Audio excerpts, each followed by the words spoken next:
జిల్లా Nizampet municipal corporation mayor కొలను నీల ఆమె భర్త గోపాల్ రెడ్డి కాంగ్రెస్ పార్టీలో చేరటాన్ని కార్యకర్తలు తీవ్రంగా వ్యతిరేకిస్తూ ఆందోళన చేపట్టారు.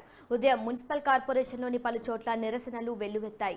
హనుమాన్ ఆలయం వద్ద కార్యకర్తలు పెద్ద ఎత్తున నిరసన తెలుపుతూ మేయర్ దిష్టిబొమ్మను దహనం చేశారు.